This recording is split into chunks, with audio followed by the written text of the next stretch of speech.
पहले देखिए ये जो क्या है, ये पहले कैसे होता था कि बॉलीवुड में पहले जो माइंडसेट क्या होता था, पहले किस तरह की फिल्में आती थी, ये देखिए। रोटी कपड़ा और मकान। और अभी फिल्में आ रही हैं जिंदगी ना मिलेगी दोबारा। तो लोगों का जो लाइफ स्टाइल है ना, वो भी चेंज हुआ है। लोगों की जो एक्सपेंसेस हैबिट्स हैं वो भी चेंज हुई है, लोगों का माइंडसेट भी चेंज हुआ है।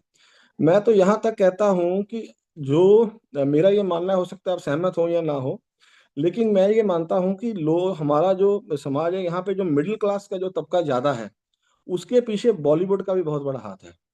कि लोग अपने उस मिडिल क्लास को ब्रेक नहीं कर पाए, उसकी वजह एक है कि हमें जो जब हम छोटे बड़े होते हैं तो हमें जो फिल्म देखने को मिली, वो फिल्मों में आप देखोगे कि वहाँ हमें क्या दिखाया गया है कि एक जो बॉलीवुड का हीरो होता है, उसमें उसके दिखाया गया कि बूढ़ी गरीब माँ दिखाई गई, वो गरीब मेहनत कर रहा है, वो गरीब है।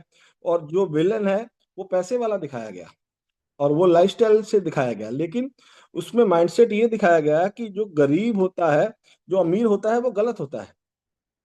एक परसेप्शन दिमाग में डाल दी कि पैसा शायद अगर आएगा तो गलत हो जाएगा कुछ। जब भी ऐसे हम वीडियो सुन रहे थे सर की, तो ये माइंडसेट को, हमारे को एक लॉक लग गया लोगों को, कि पैसा कमाना अगर नहीं होगा तो जो पैसा नहीं कमा रहा है, जो गरीब है वही ठीक है, जो अमीर है वो तो पैसा गलत तरीके से कमाते हैं, कुछ गलत करते हैं। लेकिन ये धारणा आगे जाके धीरे धीरे धीरे धीरे टूटी। ये एक समय था, लोगों को ये दिमाग में, ये समाज में ये ज्यादा चीजें लोगों को दिखाई गई। उससे क्या हुआ कि लोगों की एक मानसिकता, एक लॉक लगा कि अपने दायरे से आगे नहीं जाना है, अपने दायरे को तोड़ना नहीं है। ये आप देख के इसको समझ सकते हैं, पुरानी जितने भी फिल्में आप वहां देखोगे कि वो हीरो का जो कैरेक्टर है वह कैसा दिखाया गया और विलेन का कैरेक्टर को कैसा दिखाया गया, वो को आप एनालाइज कर सकते हो। ठीक है, इस पे तो आगे आप जाके देखें, एक जो पैसा है ना, इंसान होता है उसकी क्या मतलब ख्वाहिश होती है कि किस तरीके से उसको, सबसे पहले है कि वो अर्निंग लॉट्स ऑफ मनी। हर बंदा चाहता है कि उसकी जो लाइफ में बहुत सारा पैसा वो बनाए। ठीक है, क्योंकि पैसे के बगैर, आपको पता है कि पैसा, सब कुछ पैसे से ही लिया जा सकता है, खरीदा जा सकता है। कोई भी आप बोलो, दुख सुख में हर जगह पैसा काम आता है। जिसके पास पैसा नहीं है, उसको पूछ के देखिए कि उसकी लाइफ कैसे चल रही है। ठीक है ना। तो बहुत सारे लोग ज्ञान तो दे देते हैं आज की डेट में कि पैसा सब कुछ नहीं है, लेकिन वो जो ज्ञान देते हैं वो भी, उनके पास भी देखिएगा तो बहुत सारे पैसे के बगैर वो भी हर चीज, अगर किसी भी तरह की वो अपनी लाइफ को जी रहे हैं तो पैसे की जरूरत है तभी पूरी हो रही है। तो इस बारे में, हैविंग नो डेब्ट्स।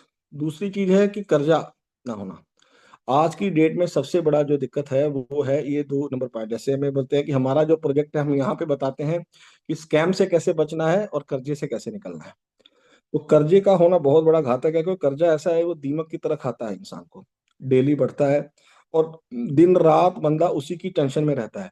जिसके सर पे है वो उसको पता है। और उसको कैसे खत्म किया जा सकता है, उसको खत्म करने के लिए आपको, अगर आप जॉब कर रहे हो, आप बैठ के ना, आपको किसी की, देखिए, मोटिवेशन की जरूरत नहीं है, आपको किसी को कुछ नहीं, आप सिर्फ आप शांत दिमाग से खुद बैठिए, अकेले में बैठिए, डायरी पेन लेके बैठिए, और आप अपने को ना, आप अपना पूरा हिसाब किताब लगाइए कि अगर मेरे पास कितनी मेरा डेप्ट है, और मेरे इतना डेप्ट है, इतना मेरी ये मतलब मैंने इतनी देनदारी। अगर आपके पास डेप्ट नहीं भी है ना, तो मैं एक चीज कहूंगा कि हर इंसान, अगर किसी के पास मान लो 10 लाख, 20 लाख, 30 लाख कर्जा नहीं है, लेकिन अगर वो ध्यान से देखेगा ना, तो अगर वो अपनी नीड, टोटल आने वाले समय के गोल्स को लिखेगा, तो उसको क्लियर हो जाएगा कि वाकई उसको पैसे कमाने की जरूरत है। मान लीजिए कि इंसान है, उसकी शादी हो चुकी है, उसके बच्चे हैं। तो बच्चे हैं तो आज अगर वो लिखे, आज बच्चे जितने भी एज है उनकी बच्चों की एज लिखे।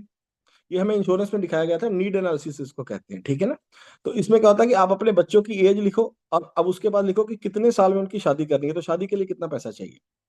उससे पहले उसकी एजुकेशन के लिए कितना पैसा चाहिए, हायर एजुकेशन के लिए कितना चाहिए, 20 लाख चाहिए, 15 लाख चाहिए, 30 लाख चाहिए। आज की डेट में आपको पता है हायर एजुकेशन कितनी महंगी हो गई है। अगर एक बच्चे हैं तो 20 लाख चाहिए, 2 बच्चे हैं तो उतना लिखना है। उसके बाद उनकी शादी में कितना पैसा लगेगा। उसके बाद आप अपनी रिटायरमेंट के लिए आपकी क्या प्लानिंग है।